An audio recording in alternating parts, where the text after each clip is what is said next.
Boom. Yep. There we go. I know, son. Last minute. It's been several crazy days, but we're through. We're back. This is the last NXT slash WWE pay per view for the entire year, and I guarantee you, we're going to be good. So, Deadline. I love the concept. I've always have. I'm actually surprised with how good it's been. And this is actually probably the thing I look forward to most now with NXT, just because I love the Iron Survivor match. Because it's like a wrestling match in death match, like a wrestling match, but with death match like rules. And I freaking love it for that because I love a lot of old school shooters, especially arena ones like Unreal Tournament. That's always what it's reminded me of. So very happy to run this. I'm Coffee Lover 239. We've got our resident John Moxley Stan Steven. Hello, Tyvon. You made it. Oh, Yeah, Tyvon's in the chat right now, Dean. So, yes. Oh, I well, bet you can't wait for that. And now you get to hear us talk about Deadline. May have to speed run this shit because things are coming on, so let's go. I screwed it up. The volume's too low. Go. It's the men's Iron Survivor match to challenge to determine the number one contender for the NXT Championship at New Year's Evil. We've got Wes Lee versus Javon Evans versus Nathan Frazier versus Ethan Page versus Eddie Thorpe. So, November 6th, during the special NXT episode NXT 2300, NXT General Manager Ava announced the return of Deadline. They held qualifiers for men's and women's Iron Survivor challenges starting on the November 12th episode. And then Wes Lee and Javon Evans respectively defeated Cedric Alexander and Lexis King to win their spots. Then on the November 19th episode, Nathan Frazier defeated Eddie Thorpe.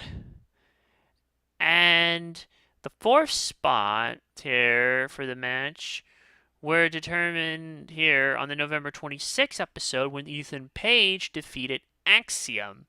And then the last spot was determined on the December 3rd episode in a last chance match. And Eddie Thorpe defeated Alexander King and Axiom. So yeah. Oh, dude, I've sped run shit before. Like, you have no idea. Yeah, but for real, I really like this challenge concept a whole lot. There's really not much to say. And I think we've got a solid lineup of competitors here. Some more than others, but on the whole, this match should be good still. And yeah, who you got, Dean?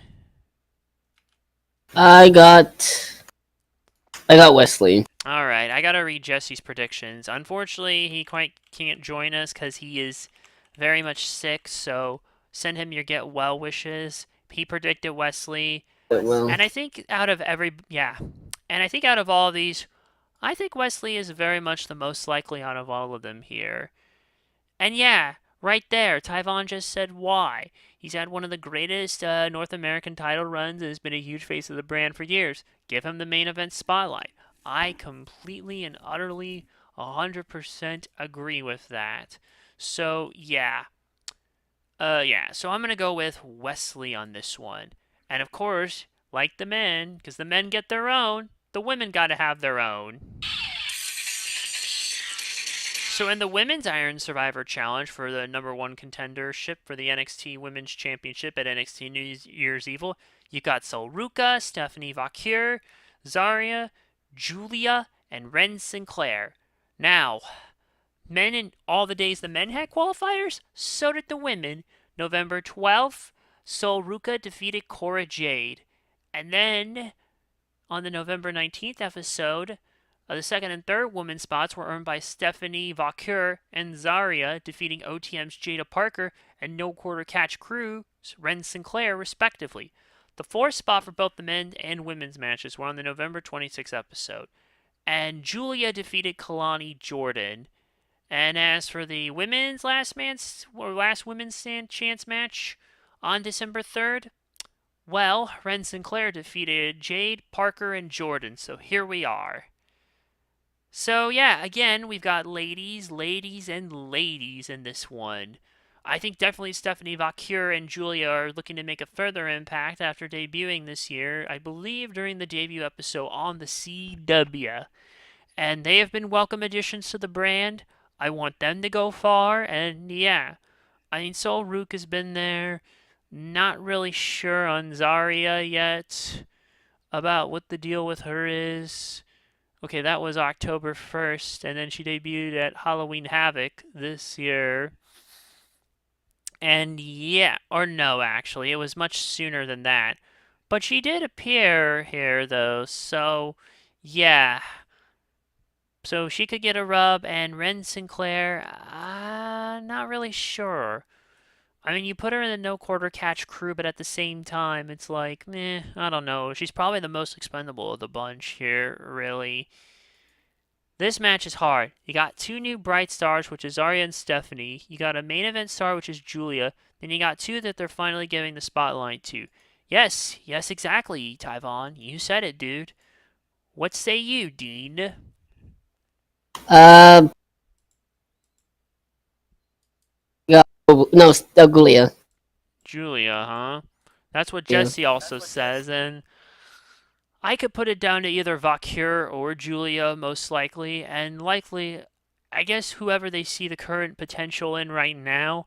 I think right now they're going to stramp the rocket, or at least get the things going in motion for Julia to eventually beat the current NXT Women's Champion, which is currently Roxanne, probably at Stand and Deliver. So, yeah, but this would be like a good warm up spot for her to compete with the big girls, much like certain teams, like how the Lions made the NFC Championship game last year, the last season in the NFL, only to fumble the ball at the end here. But eventually, that second round, they're gonna get it. So, yeah, it's kind of like that. So I'm going with Julia. Trick Williams versus Ridge. I injured Biggie, and yet he's somehow still here. Holland. Okay, okay, I'm right. Sorry, I'm just a little. Yeah. Okay, so where is it?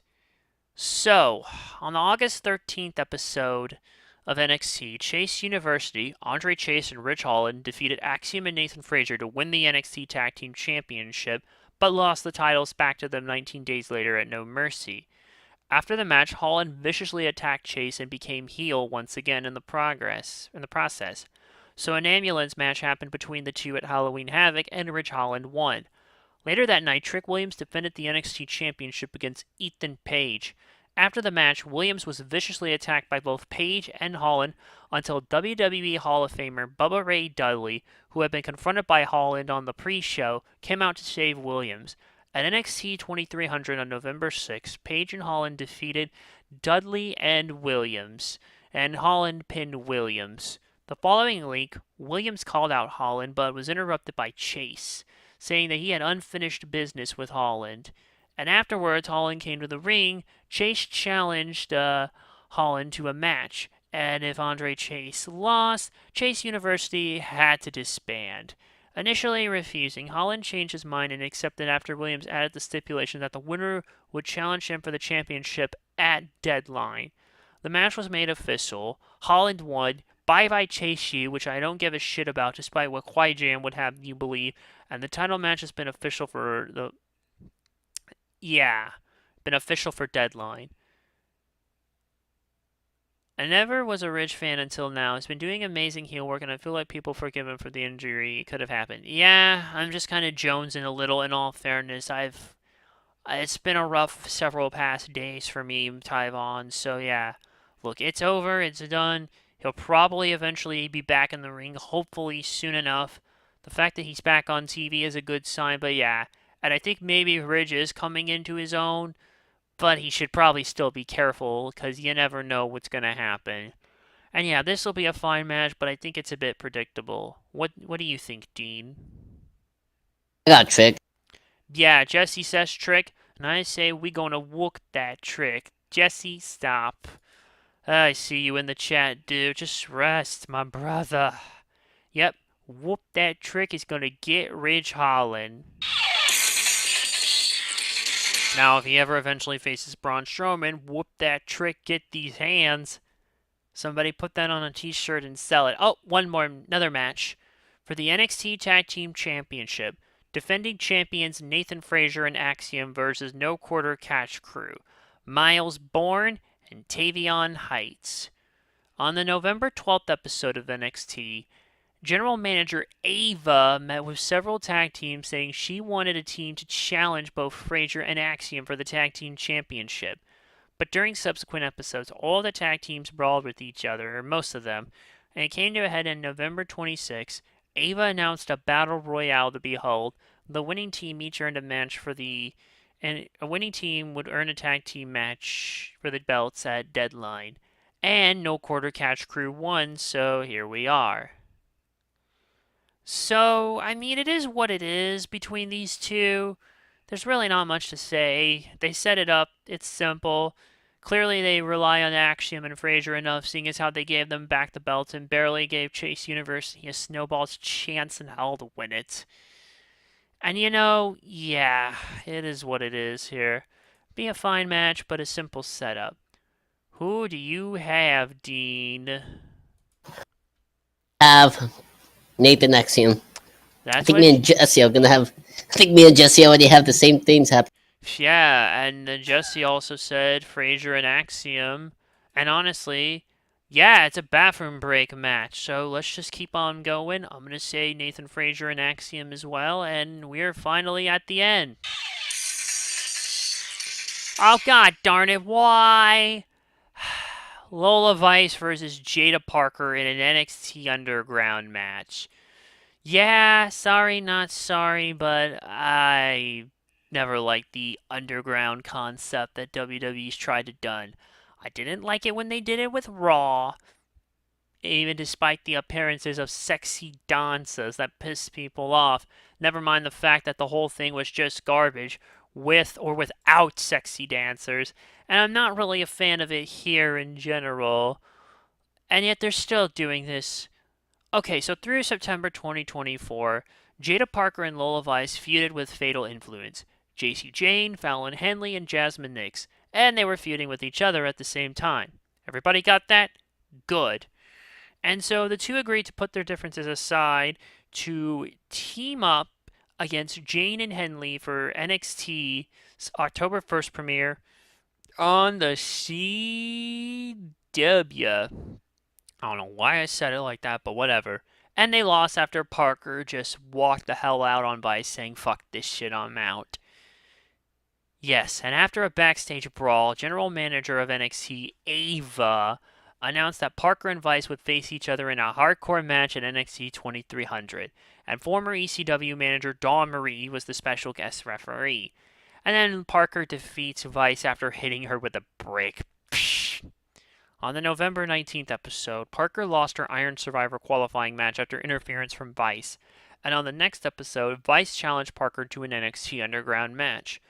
Come December 3rd, Parker competed in a last chance fatal four-way match to get that final spot in the Iron Survivor Challenge, but once again, Vice interfered and a brawl ensued between the two, leaving Ren Sinclair to pick up the rest. Parker then accepted the challenge for the NXT Underground match, which actually was going to take wanting it on that night's episode, but that's not what happened. No, instead, we're getting the match for Deadline.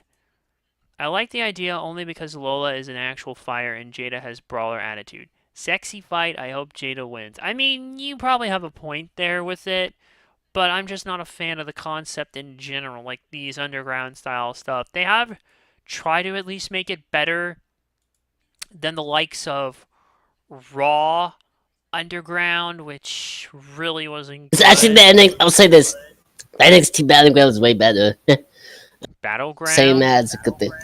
But no, the thing where it was an Underground. underground. Yeah, underground. That's what I Because said. they didn't try to do what they did before, so yeah.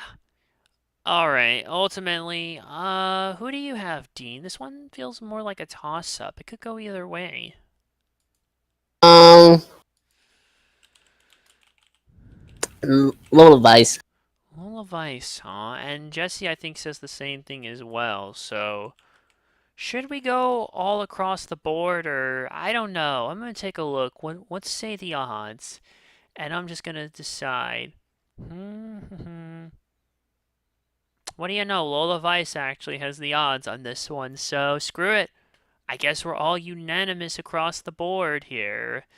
Yeah, I'm gonna go with Lola Vice. Honestly, I don't think it matters so much. Now that we're done wrapping up the card, here's what Tyvon's most excited for. The Women's Iron Survivor match here. Hope Jado is a part of it too. It's stacked with all your popular, or you wish she was. It's stacked with all your popular OP women I feel like she's missing. Well, maybe you'll get your wish next year, my guy.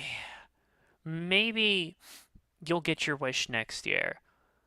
But, I mean, there's really not much to say. This is a very straightforward card. It's looking very promising, and I think we should definitely be able to enjoy it. And this is pretty much the last WWE pay-per-view for the year. I'm not going to count the next two instances of Saturday night's main event, because it really does feel like another battle for the belts. And chances are there's probably not going to be much titles changing hands at all, unless they really No, want wait, wait, wait, Shocker. wait, wait. We do have the first ever U.S. women's match. We'll find out who's the first ever women's Women's United champion. States Yeah. champion. Well, I mean, that's a bit different, though. That's like a whole new ordeal. I mean, existing championships changing hands, not any new ones. So, there's one more pay per view for the year. Okay, what match am I excited the most for? Probably the Men's Iron Survivor Challenge, really, just to be honest. Like I said, I just I love the go with both concept. men's and women's. Yeah, or I could say both. Really, I just love the concept a lot. Like, it's probably one of the better things that have happened to NXT, if not the best. So, yeah, so we're done with WWE stuff for the year. We do have one more in about 1, 2, 3 weeks, but that will be till after Christmas. So, that will be AEW World's End, which is shaping up already, alright, and is going to shape up even more. Oh man, oh man, oh man. But yeah, until then, take care of yourselves and each other. Thank you all for Mm-hmm. watching, and good night, and we will see you in about 1, 2, 3 weeks. Have a Merry Christmas, ladies and gentlemen, or whatever the hell you celebrate. And we'll catch you in 3 weeks. Alright, that's it. Bye bye, everybody.